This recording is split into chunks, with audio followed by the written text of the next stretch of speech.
Hello and welcome back to Fantasy Turf War, the coolest fantasy football league on the planet. This is Season 2, Episode 28, overall Episode 104. The playoffs are nearly upon us. Yes, you heard me correctly. We are on the edge of the fantasy playoffs. You are likely either starting playoffs this week or next week, so hang tight, and we'll see how we can help break this down for you on today's show. We are streaming live. Anywhere you can find us, subscribe, like, or share our show or channel. We appreciate you listening in and or contributing to our conversations. And when I say we, that would be my expert co-hosts. Let me bring them in. That would be Susan, the Gridiron Goddess, and Adam from Fantasy Couriers. Welcome, welcome, welcome, welcome, welcome. Susan, we missed you. Hello. Introduce yourself. Thank you. I missed you too. I'm Susan, the Gridiron Goddess. I am so glad to be back. I missed you guys last week. And we'll talk about it later. You guys had a great show last week that made some good calls. So sorry to miss that. But Adam, how's it going? It's good. I'm Adam Dub, DJ Dub from the Fantasy Couriers. Also, I got my ugly Christmas sweater for my men's ministry that I'm supporting through Fantasy Turf War. It's called Men's Alliance, outdoor workout depot ministry that I got. I learned something. Always buy sweatshirts a size too big. You can't see me, but I'm sucking it in tonight. This shirt is I might need help to get it off, but yeah, no, it's been. I need to. Nobody sees me, but I having to rev myself up. I'm getting over a head thing. The Courier show this week, I'm all congested. I've been so. It's the worst. Getting it through, and luckily but it's weird. It's just been in here in my head. So everything else has just been tired. So I'm ready to go. I got to sleep through football. Awesome. And as I like to say to other people outside of our close ring here, trust these guys with your advice. Trust them with your waiver picks. Just don't trust them lay down and give you a cheap win if you play against them. So we got that going for us. Hey, and I am Cameron. I am representing Shelter Dogs for Veterans. And Susan, I'd have to say I have great respect for both of you guys and your insights. And just I'd mentioned a few moments ago.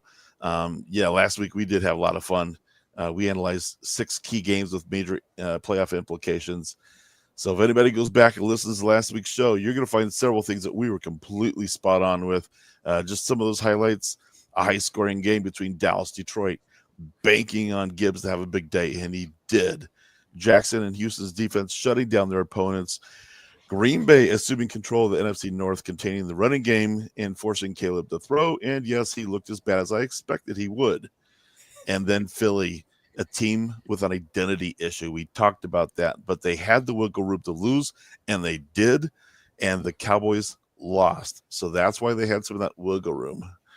And I think, Adam, you called 4 or 5 of the 6 games right, if I recollect here. You were just on fire. Sun shines every now and then. That was fun. But so let's talk about this coming week. Susan, are you in the fantasy playoffs for Fantasy Turf War? And other than that, beyond that, how many of you guys' teams made it to the playoffs this year? So I am not. Adam tried his best to help me out. Our division had 4 teams that all ended up with the same record. Oh my! Wow.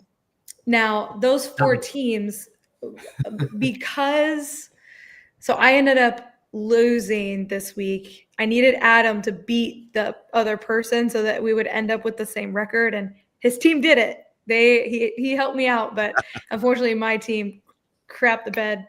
So but because of points, I could have ended up in 3rd, but I am in 5th because of the way records pointed out. And so if this was a regular 10-team league, then yeah, I would have made the playoffs. But because you have to be top 2, the top 2 teams, they all had, the one team was 10 and 3, 4, and then we had a 9 and 5. So, but total, I have 11 leagues. I'm counting Turf War in this count because it would have been if this were a normal league. So that would have been 6 playoffs teams. 2, they just crapped out on me.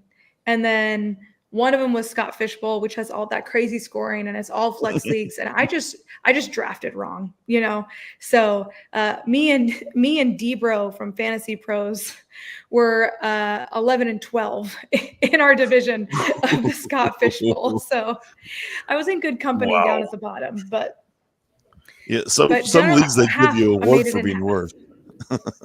Yeah, but I made it in. I'm over 500. Just call me Mike Tomlin. There you go. Well, there we go. You got that going for you. And Adam, we know you had tanked early in the Fantasy Turf War League, but other than that, how are you looking for playoffs this year? I am petrified because this is astounding. I had to write it down before I came. So I've had a good last couple of weeks. Last week, I had 7 high scores in the league. Petrified. The apocalypse is coming.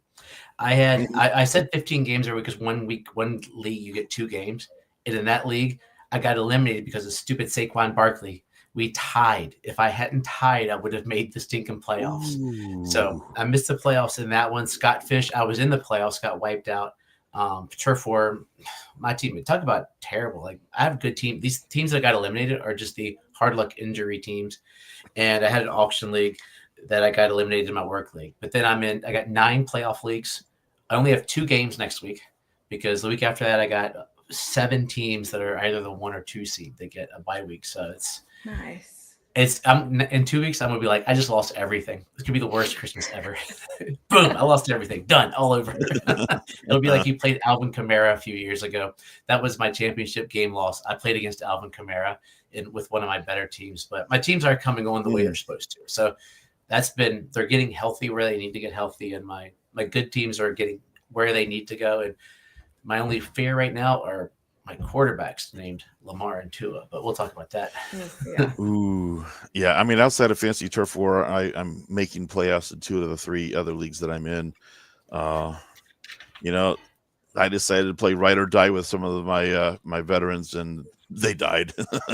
So this week's show, we're calling it the playoffs and unfinished business. So I definitely have some unfinished business in some of my leagues and in next year with this league that I did not make the playoffs in. But do either of you guys entering this coming week have some unfinished business of your own? So, for example, one of my leagues, after 4 years of playoff appearances, I missed it last year. So my unfinished business is that I brought a dominant team to the playoff this year, and I aim to take that title back. So that's my unfinished business. But what about you guys, Susan?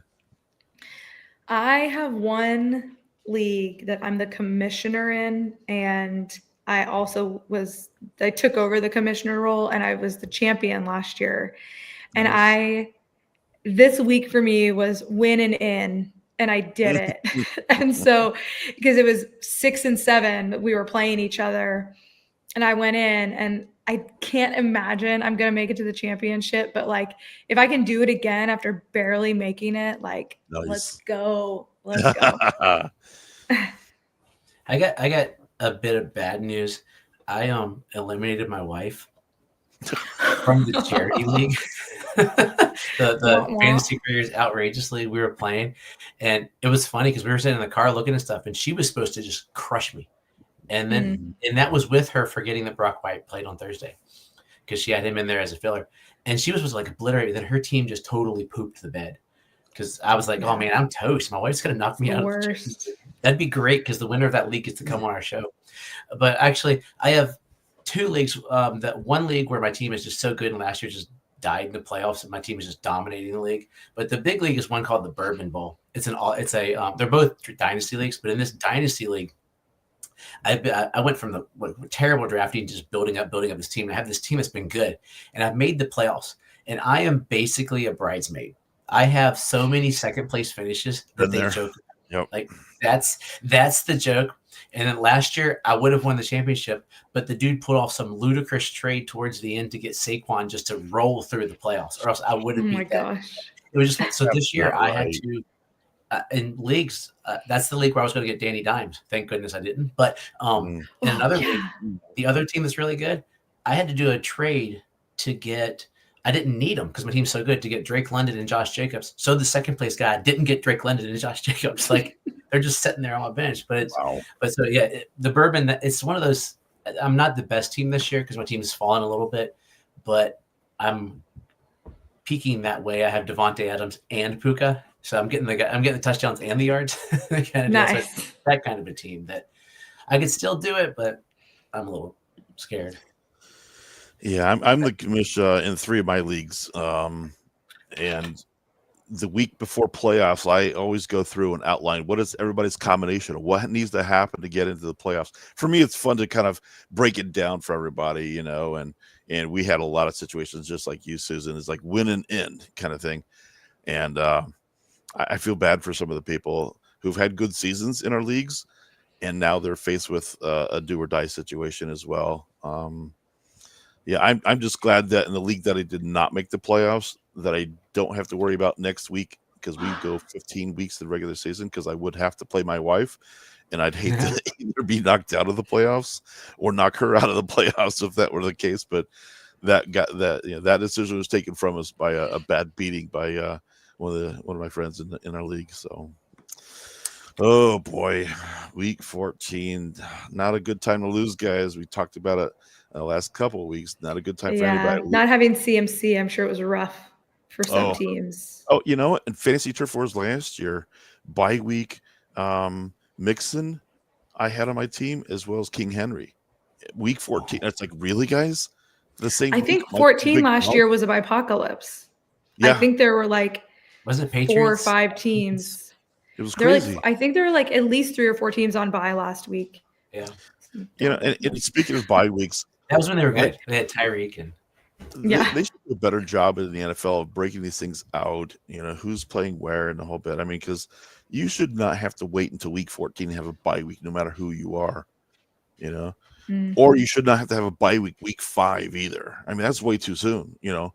It's like, do it smartly, guys, because you're really hurting, I think, the overall industry. But take the first week in October off everybody and do something. That would not fly. I know it won't. It's money, but that would be the I honestly, I like the idea of them going to an 18-week season almost just for the fact that they would give every team 2 bye weeks, because then they would be able to like actually spread them out in a way that makes sense. I think it would make schedule construction a little easier as well to add the extra game. But I think that they need the time in order to get those players going, like the rest that they need, and adding that extra game, which would force probably the extra bye. Well, I'm kind of a fan of that. Think about the extra revenue for that extra week, TV revenues, advertising, a better quality product on the field. So I think those are all good benefits. I mean, who wants to take their family to a game and the key player of the team is missing because they're hurt, you know, or they need to rest a little bit? That wouldn't be fun. So week 14, that was, again, great or horrible, depends on who you are. But before moving into week 15, let's take a pulse on last week's headline news. So give us what stood out to you for week 14. So Adam, kick us off with a headline. I don't like this guy. I think I've talked about him too much. It's Shedeur Sanders. I have to be a fan of Shedeur. I told you all that. I paid $7 for him, but I watched the game, and I've been watching all the games he's been the starter. And Shedeur Sanders looked really good last week versus the Titans. Once again, versus the Titans. So that's what we got to figure out. Like, he's not holding the ball as long. There's still a couple of rookie mistakes. Stefanski said he's going to be the starter the rest of the year. The question is Stefanski going to give him the ball inside the 3-yard line, or are they going they lost the game on that play? That's the dumbest thing I've ever said. You're pulling a wildcat with 2 points to win the game. No, you're not getting cute this time. You could do a RPO, something like that right there, but you don't. A wildcat with that really good running back means Judkins is going to try to run. So what do you do? Yep. Send 13 guys after him. Yep. So I think the schedule's middle, right? I mean, they got to play the Bears this week, who we don't know who's going to show up. Like, Bears could be good, Bears could be bad. So they could he could play with them. The Bills in Cleveland. So it's the Bills defense is good, but they're not the old school Bills. They let Joe Burrow until the end of the game stay in that game with them. The Steelers, whose defense is fairly decent, and then they close with the Bengals. So he's got some decent matchups there, 2 out of 4, I would say, at least, to prove that the Browns should draft a lineman next year. But that's up to him and what he does. And apparently him and Judy had a little tiff last week or something, but they ironed it out to get some points. But I just think he's making Fannin a stud.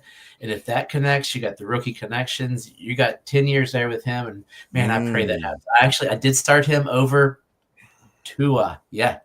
I started him over Tua and I got 35. Really? Dude, it hurt. Initially, I had him in actually over Lamar because I was just mad at Lamar and it might not have changed. But I started Lamar and Shedeur last week. And it was great for my team. Yeah, I would say. And Lamar came through this week, so yeah, I mean, Shedeur still, I think he doubled up Lamar, but the points are good. But yeah, everybody's always asking, what do you think he's going to do? I said, I don't know. I said, right now, enjoy the ride. And in the grand scheme of things, it's Cleveland. They got a rookie who's looking good. They're winning games. They're not winning games. They lost, but they're putting butts in the seats. He's only played 4 games. He's only played 4 games. And it's like, for him to put up the numbers he did last week, yeah, that makes a headline for sure. Susan, do you have any headlines for us? What stood out in your mind last week? The big thing for me is how the defenses this year have really come on. I mean, we talk about how bad the Bengals and Dallas defense is. Like, that's on the opposite side. But there are so many defenses that I think are hurting because their offenses aren't keeping them off the field. Yes. There's so, I mean, when you look at the Rams defense, the Seahawks defense, even the Vikings, their offense is not great. But they were able to shut out Jaden Daniels and Washington this last week. Yeah. I mean, we have the list in the show notes that like Jacksonville's been doing decent. Houston, look at Houston's defense. I mean, they are just shutting down whatever position is being played. And they are, I think that they're a really Super Bowl contender because of their defense, if their offense can really get rolling. So I don't feel like defenses are normally like a talk of the town in an NFL season. It's like, yeah, some of them are good, some of them are bad, and some of them are just whatever. But I feel like there are good defenses this year that you have to actively consider who you're playing, even your stars, against as a fantasy manager. I love that take. You're right. I mean, there are a lot of defenses we just wouldn't normally talk about, even in the fantasy realm. But there's a whole list of them. I could probably name 6 or 8 good defenses that I was like, yep, that's on my team. But interestingly enough, before the Eagles game last night, they were talking about defense. The fact is that the offense couldn't keep the ball on the field to give the defense a break, and so the defense has to be out there for so long. Again, defense plays a lot of angles on the fantasy world itself, let alone the real life. I love that. I love that headline. Headline I'm going to go with is Jacksonville's big win. They went into the weekend tied with Indianapolis for that division lead. Jacksonville puts away Indianapolis in convincing fashion. Yes, partly because Danny Dimes is out for the year. They throw in the backup quarterback, and so now Indianapolis, who is still in the hunt, they are searching for answers. We'll talk about that in a little bit here. But this is also a problem we talked about several weeks back with Jonathan Taylor, is that he had a hard schedule again, just from running backs alone. And Adam, you mentioned last week, Jacksonville, great against that run, and they shut him down, and it forced all kinds of problems for that team. So, well done. My second screen is the Colts schedule. Like, I wrote about Jonathan Taylor again tomorrow for my Fantasy Pros duds. He is still RB8, like player overall, like 13 on rankings. He's got the Seahawks, decent defense in Seattle with Phillip Rivers coming out the street. Then next week he's got the 49ers, not the vaunted 49ers, but still good. And then he closes the fantasy championship week is the Jaguars again. I mean, he still had 84 yards and a touch. So he was not dumpster fire, but he wasn't. And I think it's going to get worse. Are they going to be able to get in scoring position? Watch Phillip Rivers just light it up. That'd be so Grandpa Rivers, literally off the couch. Well, But how many years has Rivers been out of football? I mean, it's been 2020.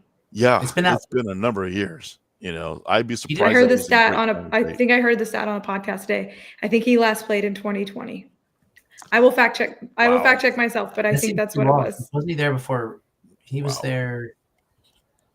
And I was a big fan of Philip Rivers. I think the problem there is that he never had the support, the supporting cast, in order to do any damage when it got to the playoffs, if they could get to the playoffs. Right. I mean, it was that long. Yeah. Oh, I'm sorry. 2021. Well, January 9th of 2021. It was the 2020 season. 2021 season. Yeah. Wowzers. Wowzers. It seems so recent. Yeah, it does, doesn't it? Yeah. Yeah. So let's take a word from our sponsor. And I know, Susan, you often read this, so you never get to see Adam's animations. So I'm going to do the favor this time. You can watch them, and we'll get a good chuckle out of this one. So here we go. Let's take a quick timeout to shout out our partners at Alpha Clash, the indie comic book trading card game that turns every match into a lore-driven battle for glory. In the Alpha Clash universe, super-powered contenders collide in a fast-paced game that perfectly blends fun and competition. Build your deck, unleash devastating abilities, and outmaneuver your opponents in a game that's just as much about brains as it is about bold moves. The artwork will pull you in, the gameplay will keep you coming back, and the growing global community awaits. Head to alphaclashtcg.com and start your journey today. That's alphaclashtcg.com. It's time to enter the clash. She's dying. I thought you'd appreciate that one. Oh my gosh. Thank you. Thank you for the opportunity to see it for myself. I don't know how right. One of those reels that pops out that I know Corey gets in there like magically made by a company. But I'm surprised that ridiculousness hasn't popped out yet. Oh, I can do that. I can make that happen for you. Let's talk some shop here. This week's show is called The Playoffs and Unfinished Business. So let's talk about playoffs just a little bit here. So because this is Fantasy Turf War, let's at least start there. As we talked the last couple of weeks, again, the playoff structure, 4 divisions, top 2 from each division make the playoffs. Yahoo doesn't handle that type of format. So this is where the commission seeds the teams, takes the rosters and starting lineups, plugs them into the spreadsheet, and tracks all the matchups off grid. That's how it was run last year. You can look at the YouTube videos from last season for additional details and how that progressed through the playoffs. But I am very curious to see the teams that made it to the playoffs this year. Personally, I don't have visibility to see all the divisions, but I know that the teams that made it in my division, they are top notch. Boy, they took it to task every single week. But you can also argue that the fantasy fantasy football world, there's also a lot of unfinished business there, least of which would be the playoff-bound teams. But Week 15 isn't just about the playoff teams. It's about the teams who might be in a consolation bracket or might be playing for a draft pick or maybe a spot in next year's draft. And, of course, for us, it's also a matter of continuing to put up our best lineup and not laying down for our opponents just as a matter of integrity. True. So this week, we're going to gear a lot of our messaging around how you should treat the next 2 to 3 weeks. And as a reminder, again, not every league starts their playoffs this week. We did talk about this next topic a few weeks back as a precursor to the playoffs. But now that we're here, or just a week away in some cases, let's talk about some guidance. So Adam, let's start with you. How do you approach the playoffs, and how do you determine who to pick up and who to start? Don't get cute. Don't be stupid. Don't try to be the smartest man in the room. That's the gist of it all. You're playing defense. I talked about before, I'm putting some fab down on Philly Rivers. Yep, if you're in my leagues, I'm putting fab on Philip Rivers. I don't need Philip Rivers. But there might be a team in a super flex league that's like, oh, I had Daniel Jones. I have a team where I had Daniel Jones where I'm trying to get Philip Rivers. But I'm not going to play him because I got Jacoby Brissett, thank God. But you're looking at what other teams need as well. So if there's some of these guys we mentioned later on that are on waivers, it's someone's backup and you have a roster spot. If your waiver wire priority is high, get them on there. If you got fab, try to get them on there. But I've in my learning years, or every time I try to get cute, you're like, hey, this guy's looking like he might be hot soon.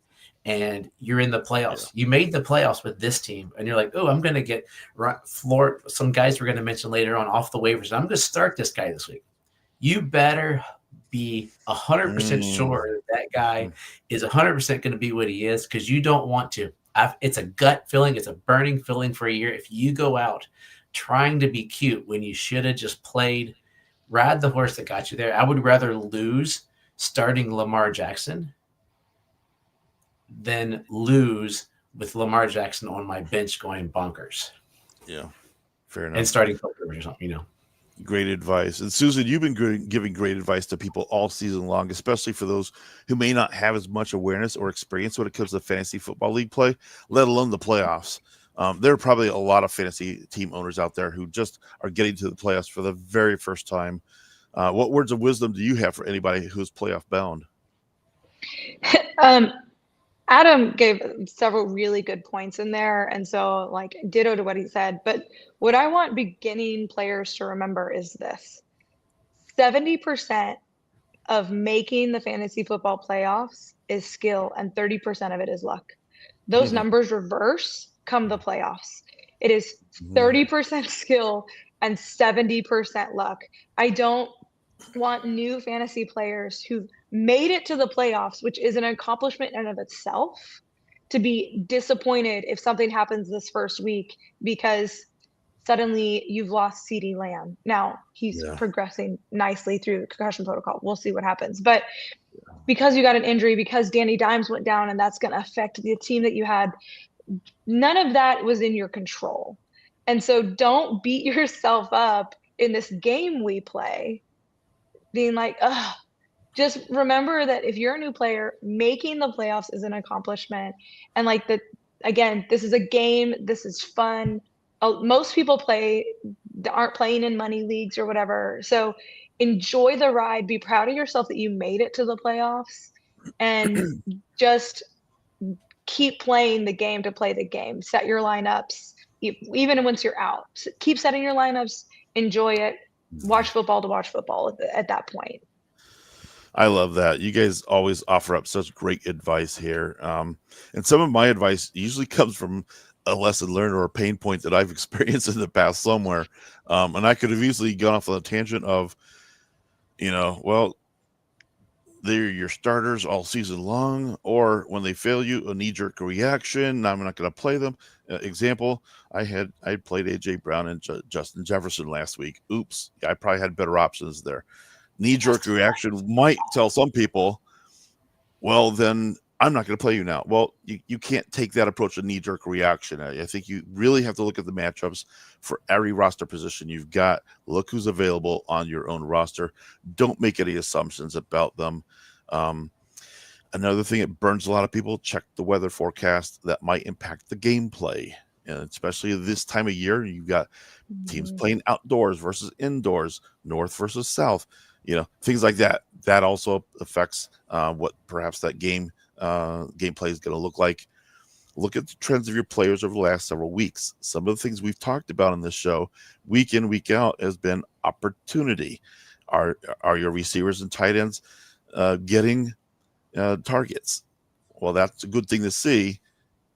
So don't base it purely upon the yards or what they did last week. Look at the trends. Can I ask you a question? Yeah. Guys, is Justin Jefferson startable? No. He had 11 yards. He's not startable in my eyes at this point until JJ McCarthy can prove that he can distribute it to the person he should have been feeding all year long. When Jefferson gets so little activity, and they put up that many points, and he had that many yards, there's something wrong here. I was asking somebody else a question of, does he just hate Justin? Because he just doesn't throw to him. Susan, is Justin Jefferson startable or not? This week might be one thing because it's Dallas. So it's who has come on. They're getting their defense is definitely getting better. But I think Minnesota just has a quarterback problem. I mean, he's playing for his job right now. Mac Jones coming to town. Yeah, and here's the thing they're going to bring somebody in to compete with him. I guarantee it. Well, they've already talked about bringing in a veteran, and I thought Wentz could have done that and stayed there or whatever, but they moved off from Wentz. They've already talked about bringing in a veteran next year to compete with JJ McCarthy. We have to understand as well, this is really his first full season. He got hurt in the beginning of his rookie campaign. So you have a limited amount of sample to look at and gauge by. But still, even with that, I would expect a lot more out of him. A lot more. I'd expect 10 targets a game to Justin Jefferson. Like that's right. Really you should have. When you have one of the best wide receivers in the league, literally, you should not be throwing. Your tight ends should not be getting 3 touchdowns. Yeah. Yeah. Seriously. Josh Oliver should exactly. Right. Like. No. I mean, if you have an elite receiver or an elite tight end, and there are just a small handful of those, they better be getting their due. I mean, I could name you 8 receivers that should be getting double digits for targets every week without question. And a lot of them this year just haven't even gotten the targets. And some of them, they haven't done much when they got them, but you have to ride the people that are elite. Well, and part of that too is like there's going to be, I mean, it may not be quite this extent, but look at what's happening with AJ Brown and the Eagles. I was going to say. I mean, there's the whole squeaky wheel thing. When that player who knows they're elite is not getting what they know they should be getting, it becomes a problem for them, which I personally think is totally legit. If you know you are the best player and are being paid like you're the best player on the team, let alone one of the best players in the league, and they're not utilizing you, that's on coaching, that's on the quarterback. And that becomes a problem in the locker room. So and that's where he's gonna become dissatisfied. Which if I was him, I'd be pissed, and I would want out. Yeah, add Justin Jefferson to that list. Add Amon St. Brown. Amon-Ra St. Brown when he wasn't getting the looks. I mean, recently he's been getting some good looks, but these are guys that should have been getting it week in, week out, without question, and they just haven't. So I do want to say, I'm going to pivot here real quick. I want to say one thing about the weather for people who may be new. The Green Bay game was very, very cold, right?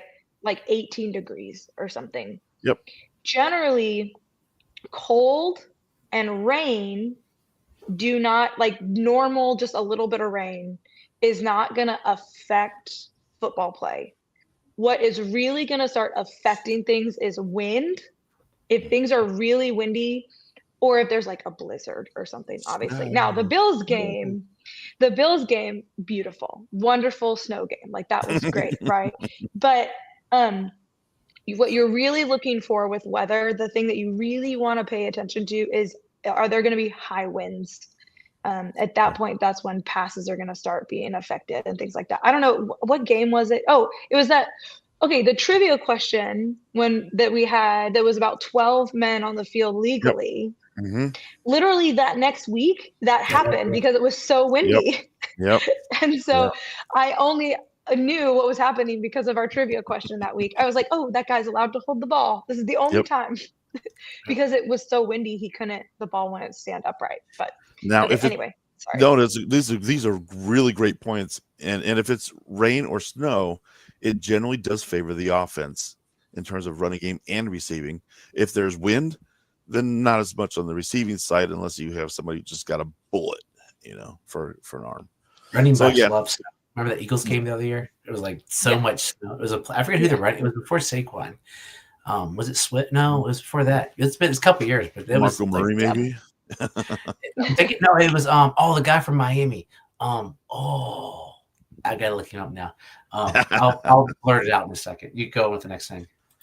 We have fun on the show when we just digress and we go on so many different tangents, and it's all good, guys. It's all good. Oh, it was the LaShawn McCoy game. The other thing for advice for everybody is, again, to echo Susan's statements, well done. If you've made it to the playoffs, well done. Don't let the playoff seed scare you off. That if you made it to the playoffs, you made it to the playoffs. It doesn't matter if you're the last seed to get in or not. Everybody starts with a clean slate. Anything can happen. All it takes is one play, and there goes the number one seed. That's it. So it can happen, guys. All right.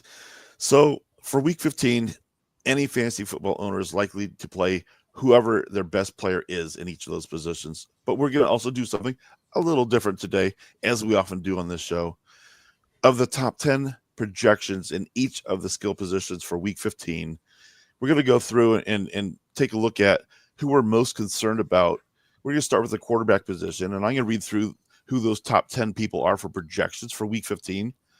And then we're going to talk about who we're concerned about out of that list. So again, these are rankings based upon Yahoo half PPR, and we're going to go 1 through 10. So again, people at home, if you'd like to get our take on your players about confidence or concerns with playing them this week, give us a shout out in the chat rooms. So we're going to start with the quarterback listing here, and going from number 1 to number 10 on the rankings, Josh Allen, Lamar Jackson, Hurts, Prescott, Stafford, Burrow, Daniels, Dart, Purdy, and Mahomes. Again, you're probably going to start these guys if you've got them on your roster, but there are probably some of these you might be a little more concerned about. Might want to look at see what other types of options you've got. So, Susan, do any of those quarterbacks stand out in your list of who you might be a little concerned about this week in the playoffs? So I'm looking at Dak Prescott versus Minnesota. I have up CBS Sports has their fantasy football stats. This is a great resource if you want to see, if you're looking at position matchups. So I'm looking at all quarterbacks versus the Vikings. They're averaging for the season so far 17 completions, 189 yards, 1.08 touchdowns. Oh, wow. I did not realize. The Vikings are keeping quarterbacks at bay. Ooh. Especially if CD is out. If CD is in, he is the Pickens CD combo. If George Pickens doesn't decide to be George Pickens like he was last week, I don't know what that was last week. I was just like, he'd stopped deciding to play, whatever. But if the Pickens from the beginning of the year shows up in Minnesota and they have Lamb, I think things are going to be okay. But if you are, I would temper expectations there a little based on what Minnesota has been doing against fantasy quarterbacks so far this season. Now, when you look at, if you dig a little deeper on that, you've got some pretty low numbers. Like Jaden Daniels last week had only 108 yards. Darnold had 128 yards. Love had 146 yards. But there are some 200, 300-yard games. I mean, Jalen Hurts had 326 yards. Aaron Rodgers had 200 yards. So it could not be the end of the world, but I think that may be a place to just temper your expectations for Dak Prescott next week.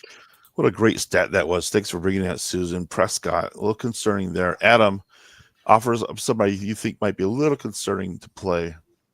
I'm concerned about Lamar Jackson, but he's playing Cincinnati, so the concern is is almost null and void. I was going to talk about him, but I'm going to zag to Josh Allen, who I don't have to be concerned about this week because my Josh Allen teams are on bye. But Josh Allen has had some weeks this year that have worried fantasy owners. The Bills have had some off weeks. I mean, against was it Pittsburgh, 123 yards and a touchdown. And in that game, he also only rushed for 38 guys. So he got 2 touchdowns. So it was not Josh Allen level. You got Josh Allen's supposed to be up there. And the Patriots defense is pretty good this year. So am I going to bench Josh Allen? No. Is it going to be, is there a little bit of trepidation because you're going against the Patriots who are much better than they used to be? Yes. So yeah, that's Josh Allen. This was a tough one to go through. And yeah, fair enough. I totally appreciate that. Yeah. I've got a couple quarterbacks out of this top 10 list that I would be a little concerned about. The first one, who's actually ranked number 3 according to Yahoo for this coming week, is Hurts out of Philadelphia. Again, that team is reeling. I would not want to trust Hurts too much at this point. Yes, they're playing against Vegas. So, yeah, it could be a comeback game for sure. But when he puts up 4 interceptions and that's just not like him. Against Chargers last night does not make any owners feel very, very comfortable into the next week. That is a very hit or miss team on every position there. So that one has got me a little spooked if you've got Hurts, whether to play him or not. And then the other one, yeah, we're glad that Jaden Daniels was back from Washington, but last week did not look very good. The stat line was not very good. The whole team looked pretty bad, and it was against the Giants as well. So Giants this week as well. Yeah, Washington played against Minnesota. You heard the stat line that Susan gave us earlier that Minnesota does not give up much to quarterbacks. But I think for right now, I'm looking at other options instead of playing Daniels if I have to, just because I don't know that he's fully back at this point in time. Time is going to tell on that one, hopefully sooner than later. Hey, question here. Yeah. Where'd the list? Because what about Jeff was mentioning Drake May's like the number 2 quarterback. Yeah. According to Yahoo, he actually was number 11. And so pop in his comment in here too. Am I overthinking about playing Burrow, who I picked up off the waiver wire a few weeks ago, or with Drake May? And I love Drake May this year. I think he's got the MVP mojo about him at this point in time. You cannot deny that Joe Burrow's back, and he has a floor that you can almost count on. 250 and 2 touchdowns is usually about Joe Burrow's floor. And so if you're worried about this versus that, consider it's also the Ravens. I could see this also being a very high score game there, just like Burrow had against Buffalo. I think it's still read Drake May. What do you think? So I'm looking at the Fantasy Pros rankings. Okay. Fantasy Pros has Drake May ranked 3rd and Burrow ranked 4th. Ooh. Fantasy Footballers have Joe Burrow ranked 2nd and Drake May ranked 3rd. So you might be I think at that point you're looking at the matchup. Yeah. And you're looking, and I think you're looking at the weather. Joe Burrow is down an asset. T. Higgins is going to be out. Is it confirmed now? Concussion. Okay. Yeah. I think Jeffrey, I don't think Higgins is going to be playing. I mean, he was in that game. he was in that game way too long. The ballers we're talking about today, they think he could be out the rest of the season. Oh, wow. Just based on the concussions. I mean, because Chris Olave was out for the rest of the season after dealing with concussions last year. So personally, I think I would be rolling with May because he got you there. He's been playing really well. He's coming off a bye week to rest. I think I would be rolling with May this week. So you got 2 Mays and a Burrow vote on that docket. I don't think you could go wrong either way necessarily. You might just be splitting hairs. I've wrestled with 2 quarterbacks in the past like this, and when they played the actual game on that weekend, you're only off by a half a point or something. So it's like sometimes you can't go wrong really, and I think that might be one of your situations. All right, let's cruise through the running back list. And again, this is Yahoo half PPR, ranking McCaffrey first, then Gibbs, Robinson, A-Chain, again, watch the injury status on A-Chain, Henry, Jacobs, Taylor, Irving, Barkley, and Williams out of Dallas. Adam, start us off here. Who might be more questionable on your list of who do you go with? You and I were agreeing on one, and it's only because of Denver. Josh Jacobs. He's playing against Denver. Denver's very good, but nobody is invincible these days per se. So Josh Jacobs luckily hasn't been Jonathan Taylor, who you'll talk about in a bit, but it's going against the Denver defense. And is it in Denver? It is at Denver, I believe. So the home field there, but so it's of these guys, I'm not overly concerned because they're all right now healthy. They're all moving forward. Henry, he'd be the guy I'd be worried about because he's getting less touches, but it's Cincinnati, and there's going to get a lot of points. So I'm playing all these guys with fairly confidence, but worried about Denver. Denver worries me because they're really good. Yeah, I had Jacobs on my list for that very reason. It's Denver. But again, as we'd mentioned before, you're probably going to be playing these guys anyways, unless you have such depth that you can make certain choices. You're probably still going to have to play Jacobs anyways. But I am concerned about Taylor from Indianapolis, JT. They just lost their quarterback. Now you've got questions about readiness of a new quarterback coming in, stepping in. Seattle, I think, is just going to be teeing off on JT to shut him down. And because of that, he is in the ranking down here in the outside of number 5 and 6 for a reason.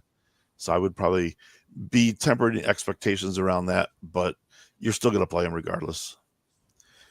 Susan, anybody here stand out about who you might be concerned about? Don't be mad at me. I'm going to talk about Jahmyr Gibbs. Fantasy Pros has him ranked 2. But again, when you start looking at numbers, they're playing the Rams. Yeah. The Rams defensive front has been so good, only allowing 78 to basically 79 yards and all running backs on a team, and not touchdowns. So they've been averaging 3.77 yards a carry. The running backs have against this Rams defensive front. And I get Gibbs is special. Like, I totally understand that he is special. But again, this is maybe we should temper your expectations, because they're also only allowing 35 passing yards to running backs, which is Gibbs' specialty.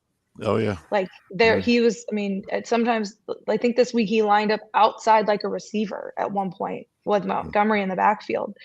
And so again, you're playing Gibbs, but if you have a player on your bench for your flex spot that has the upside and more ceiling potential, I would play that person in your flex to possibly counterbalance a lower scoring game for Gibbs in case his ceiling gets capped.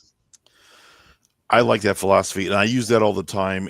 I put in the ones that I am pretty confident about, and then in my flex position, put the one I think is a little bit more questionable, and maybe even go through the final prep before the game start to say, is this the right person in my flex spot, given everything I know at that point in time. So I love the thought process there, Susan. All right, let's dig into the wide receiver list. Again, top 10 according to Yahoo. Nakua, CeeDee Lamb, of course, we've been saying check the injury status on CeeDee Lamb.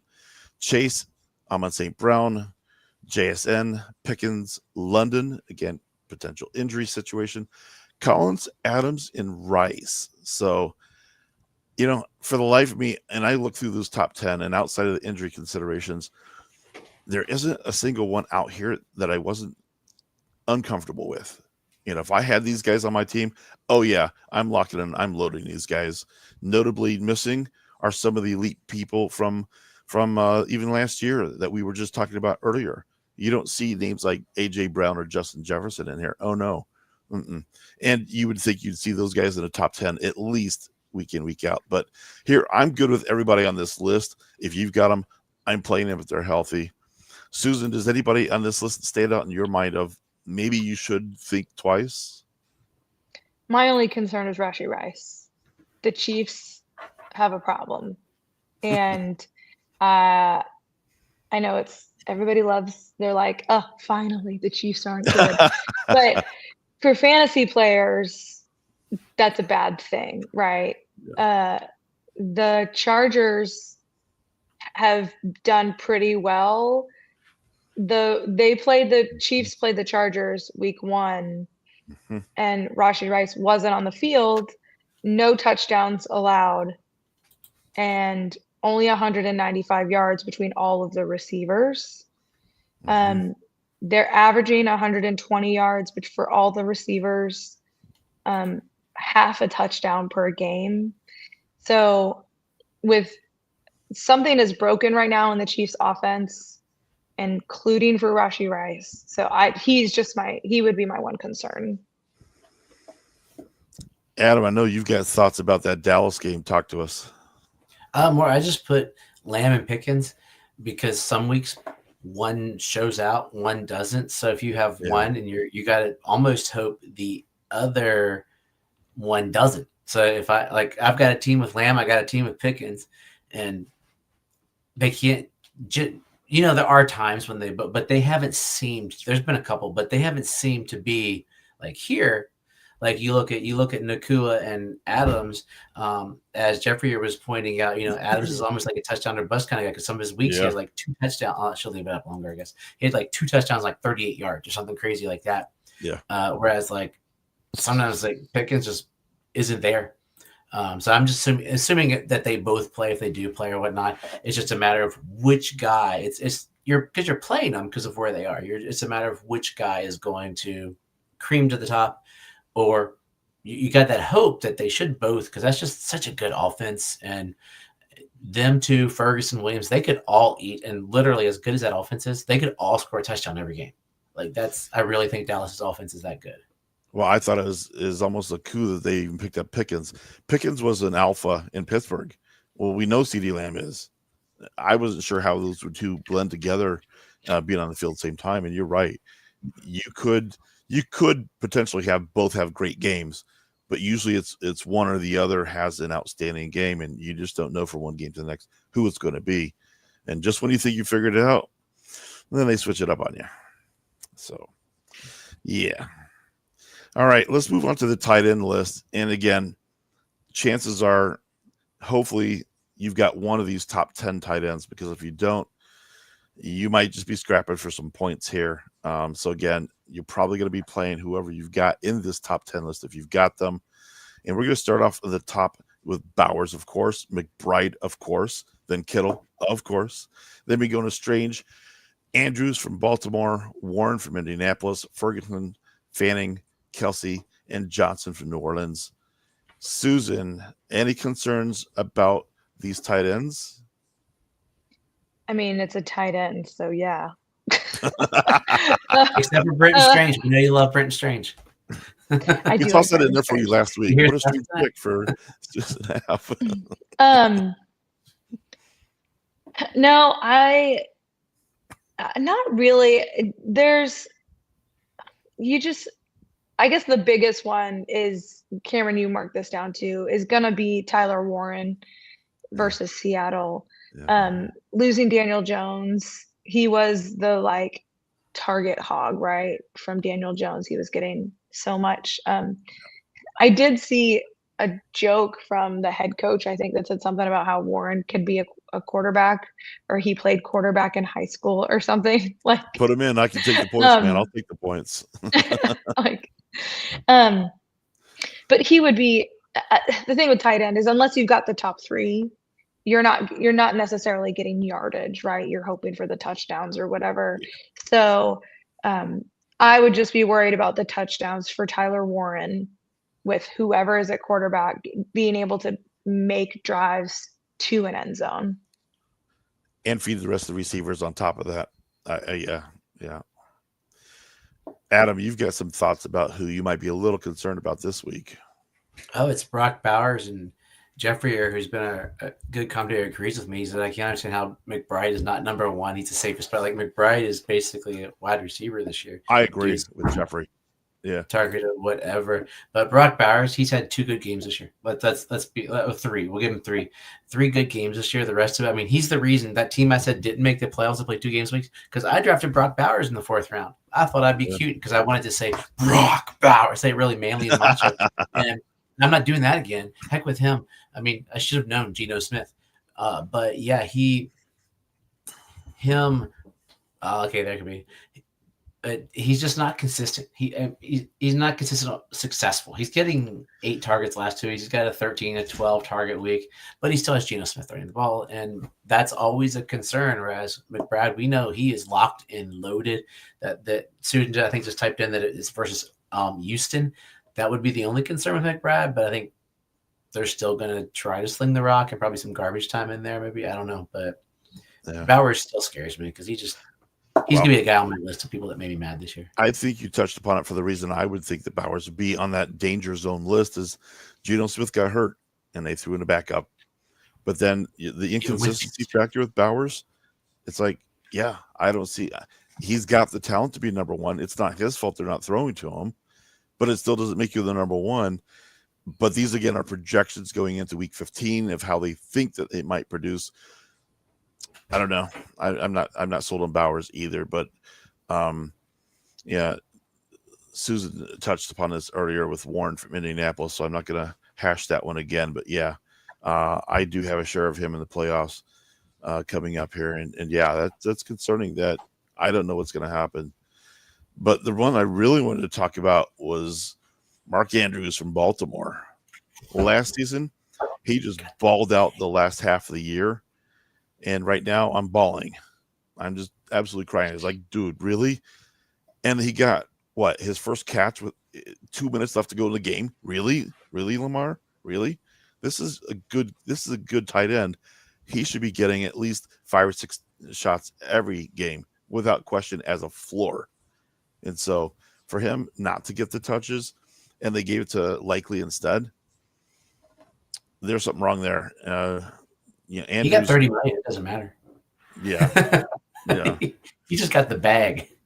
Yeah. So again, he's one of those people that if you've got other options at tight end, might want to consider it because as I'd mentioned earlier, look at the trends. This one does not bode well for you when you see all that complete hit or miss, and most of it has been missed this last half season. Okay. Can I say something about McBride real quick? I've been doing a little looking at fantasy points. In a full PPR league, Trey McBride has 235 fantasy points on the season. Guess how many fantasy points Jamar Chase has? 3 less. 223. Oh, so Jamar Wow. Chase is a wide receiver 5. Yeah. So if Trey McBride was a wide receiver, he would be in the top 5. Yeah. Like, that's mind blowing. That is crazy. Sorry. That is crazy. Yeah, I think this might be a good time to catch up on some of the chat room stuff while we're talking about player positions and such. Yeah, let's do it. Let's go back up here and touch upon them really quickly here. I know Sharon had one. Looking at Sharon's, pulling it. There it is. There's the one I was looking for. Lawrence, Purdy, or Darnold? I would stay away from Darnold myself. Purdy's got a sweet matchup against Tennessee, but Lawrence has been playing pretty well, and he's got a pretty good floor at this point in time. So I would say odd one out. Don't play Darnold this week. That would just be me. But anybody have any quick takes of who you'd like out of these 3? I think I would go Purdy. They're playing Tennessee. Yeah. The problem with Lawrence, who you're right, he's been doing okay, is that they're playing the Jets. I worry that they're not going to need Lawrence to be passing. I think this could be a better ETN game. If they go up, they're just going to pass the ball off and he's going to run. It's kind of like last year, Houston was so bad that it was bad for quarterbacks because they wouldn't have to pass. Yeah. So I think there could be that kind of game script. Tennessee has been okay. Like Cam Ward has been coming on and looking a little better, and they've been able to do a little more in the games. Yeah. So I think Purdy is going to have to not play catch up, but at least play keep away. So I think I'd roll Purdy. And they're rested. Adam, quick take. I'll go Purdy for the Tennessee factor. Fair Just straight from Tennessee factor. I think we're splitting hairs with those 2 guys. Yeah. Pulling the next one here. Love the starting lineup, but the flex. Singletary, Godwin, Shakir, playing Woody Marks in one of them, and his matchup is too good not to agree. Godwin's got a questionable tag on him. Shakir, I'm not sure I could trust. Singletary, sharing a backfield. I do like Woody Marks for sure out of that grouping, but I probably would go Singletary next, but I'm not sure I'm loving any of those 3 myself. Who are the Giants playing? Giants are playing against Washington. Ooh. Ooh, They let- that's a pretty good matchup. Is Tracy? I would check. Here's what I think for me. If Tracy is out, I'm playing Singletary. Even if Tracy is in, he's been getting the high value touches that Singletary with a decent matchup. I mean, they just allowed 31 points to JJ McCarthy. So I think I would go Singletary there. Godwin to me is iffy because Evans could be back this week.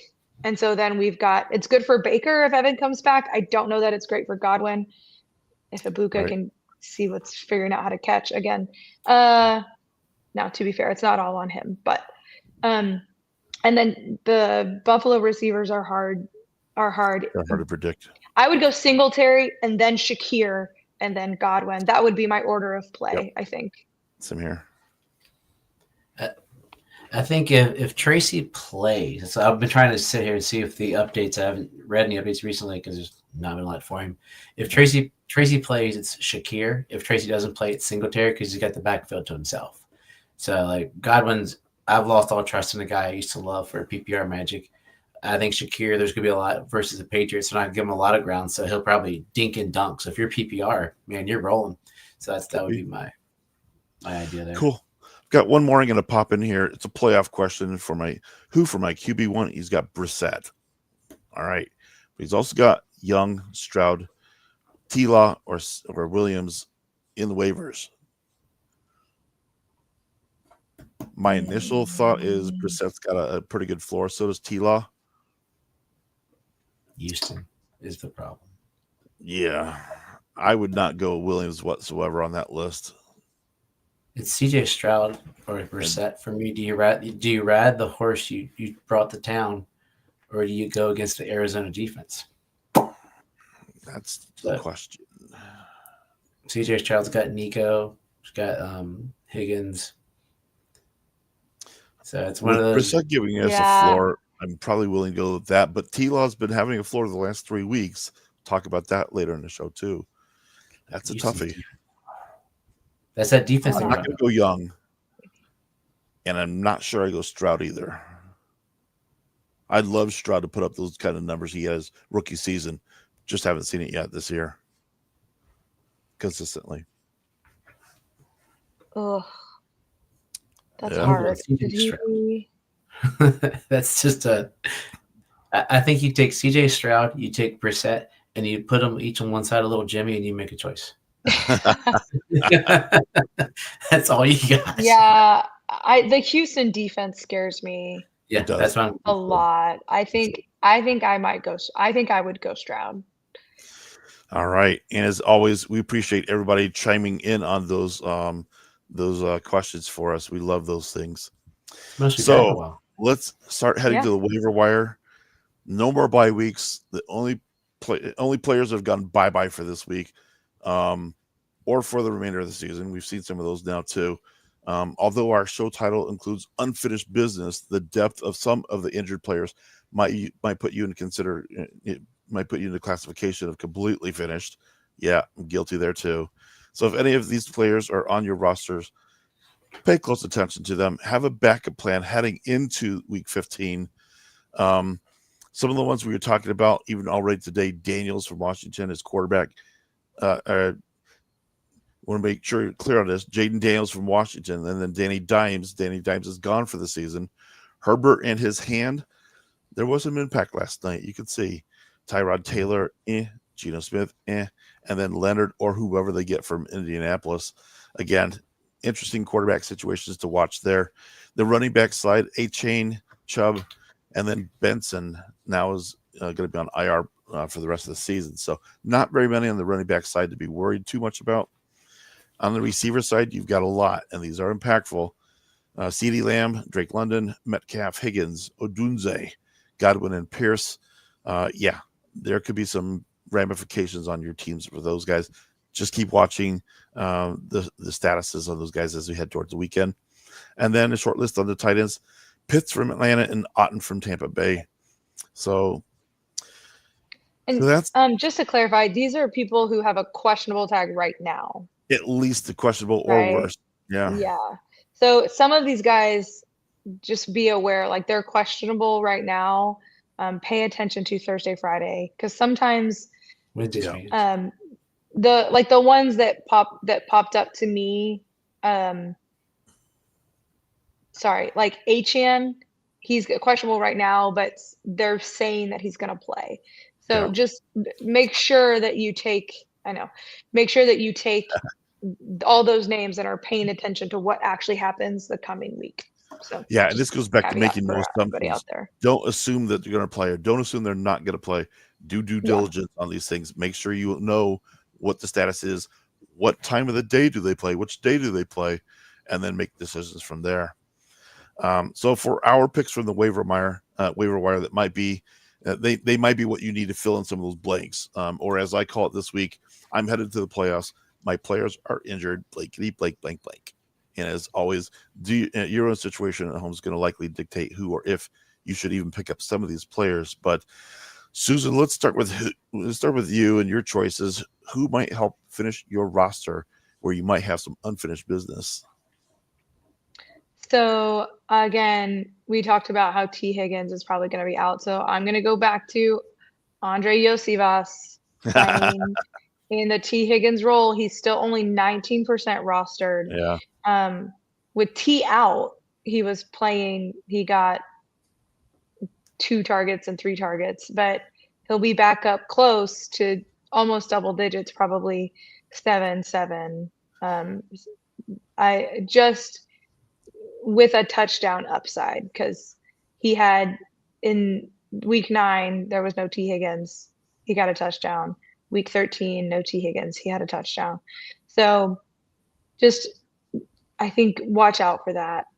Now, if for some reason if Higgins somehow clears protocol, then this is nothing. I can't imagine that he will, and he's going to end up being the wide receiver 2 there. I'd offer up this as well. On top of that one, no T. Higgins, but you also didn't have Joe Burrow either. So with Joe Burrow back, it boosts his stock. I love the pick. Love that. Yeah. Adam, toss somebody out here. Once again, listen to the earlier part. Don't pick up a guy off waivers right now and start him.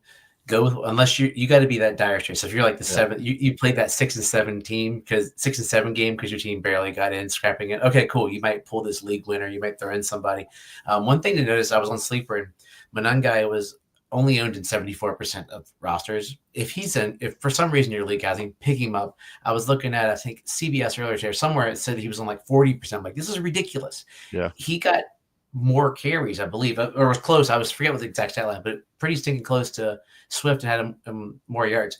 But that's neither here nor there. But I'm saying the key to the playoffs is covering your roster, making sure that you are protected. We said Devon HN should play. HN should play. Well, maybe he doesn't. Get Jalen Wright on your roster. Yeah. I'm a Dolphins fan. I've watched a lot of Dolphins games. I thought Jalen Wright was toast. And then last week, they just kept feeding him the ball. I was like, what in the heck? I thought it was Ollie Gordon. Nope.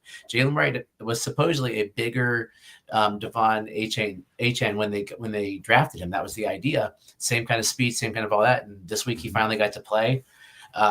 And he got the carries, he got the yards. So if you're down a Dolphins running back, pick up the next one to just you're covering your roster. Like I was wrong about with Blake Corum. Apparently Blake Corum's going to be the starting running back. I don't know what's going. Like I don't know. That's they've been splitting. They're saving him for the playoffs.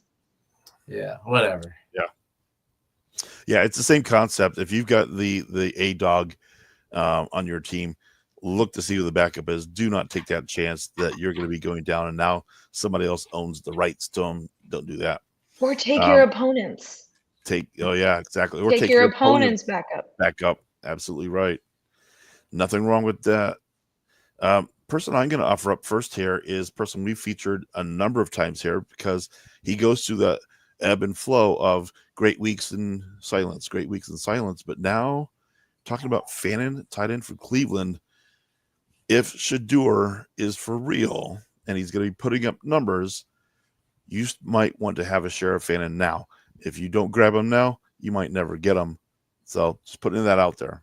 Fantas has some good numbers. The last 3 weeks have been pretty solid. Last week, especially 8 catches, 114 yards, and a touchdown.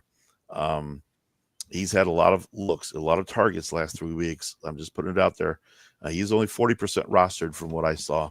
So again, go get him. Susan, somebody else? Yeah. If you, like he said, you were in one of those 6-7 games and you need someone to I saw a video of the Grinch, yeah.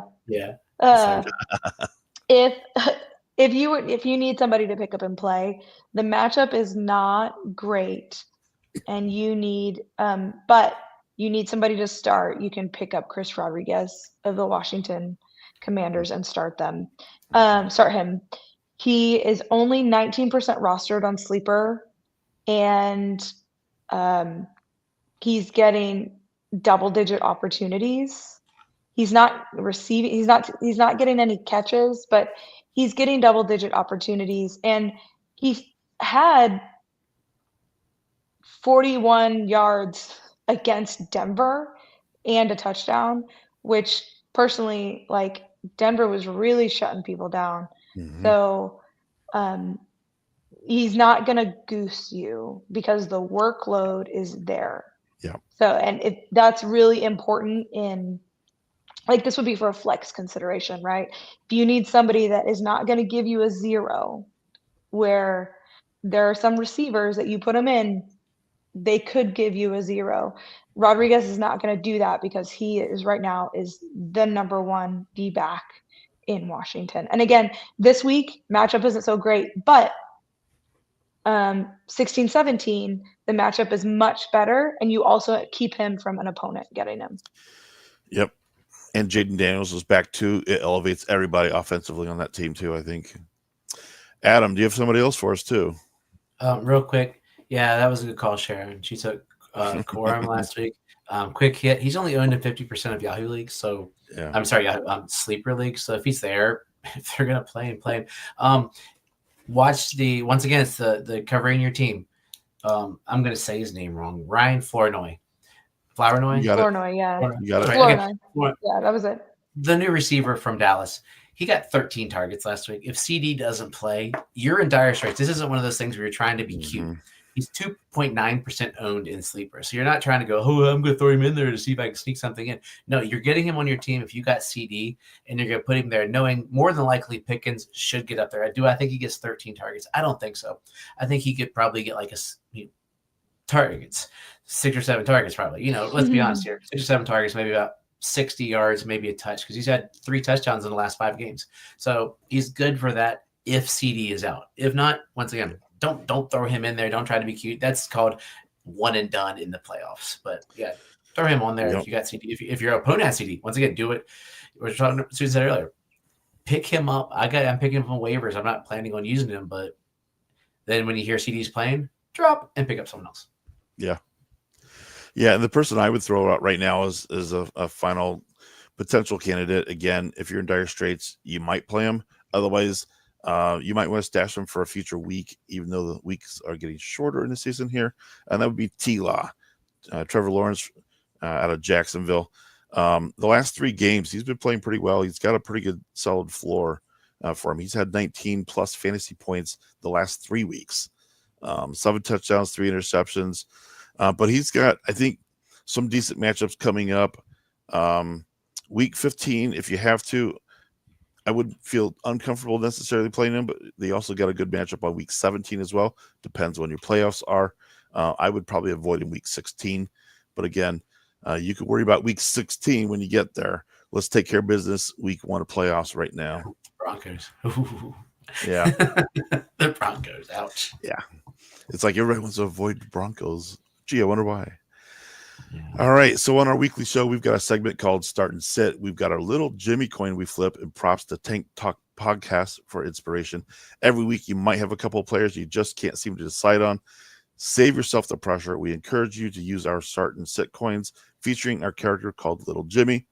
Flip him. Whatever he lands on, do that with the player. If it goes well, congratulations. If it doesn't go well, it's not your fault. Little Jimmy told you to do it. So the worst thing is not to flip Little Jimmy at all. And if you've been keeping track of our segment over the last several weeks, Little Jimmy has turned into a little liar. 6 of the last 7 weeks, Little Jimmy was trying to mislead us. Last week, he said sit Jaylen Warren, running back out of Pittsburgh. And although it wasn't a monster game, Warren did give fantasy owners more than what was projected. So I would take a lot of times those odds all day if I can minimally get what they forecasted. Little Jimmy, little liar. Is he going to tease us again this week? It's up for you to decide to go with him or not. Consider flipping Little Jimmy yourself. You can do this by getting your own Little Jimmy start and sit coin at fantasyturfwar.com or message any of us on social medias and we'll get you connected. It's only $5 plus shipping.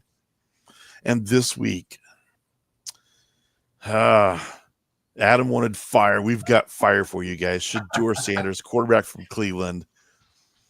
He has only been in 4 games this year. He has 769 yards passing, 5 touchdowns.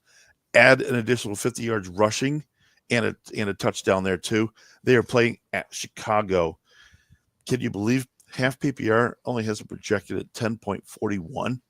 And last week, he put up over 31 points. So, Little Jimmy, what's Little Jimmy going to tell us to do, Adam?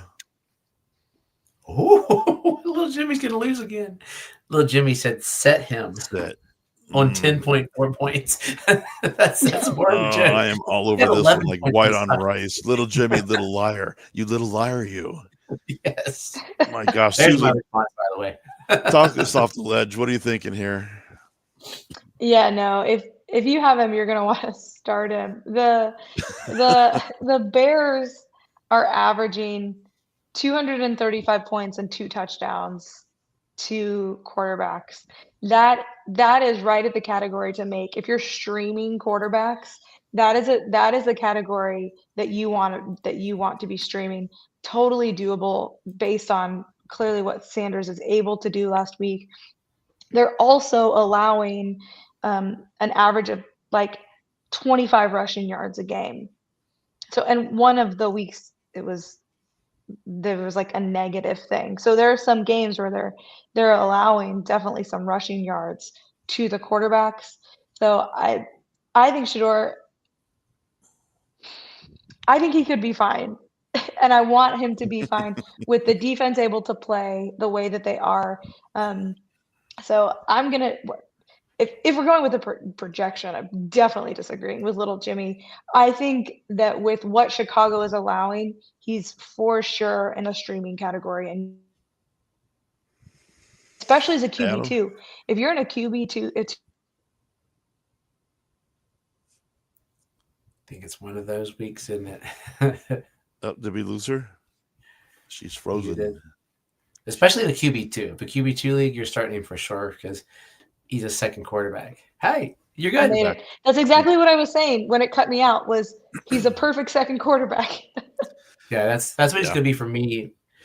Maybe in the playoffs because I'm going to be teetering with him and Tua. Tua's schedule gets harder and Tua's kind of sucked. Well, no, he's really sucked. But yeah, 10 points makes this like that's ridiculous. I was shocked when I saw it. I was like, no way. Are they giving props too much to Chicago's defense? I don't know. They must have thought they were playing 85.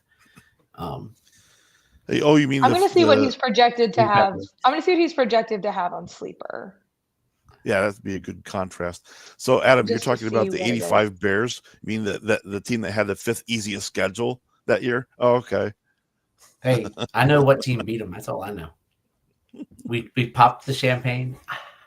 I still remember. Sleeper has him projected. Oh my gosh, only at under 17 points.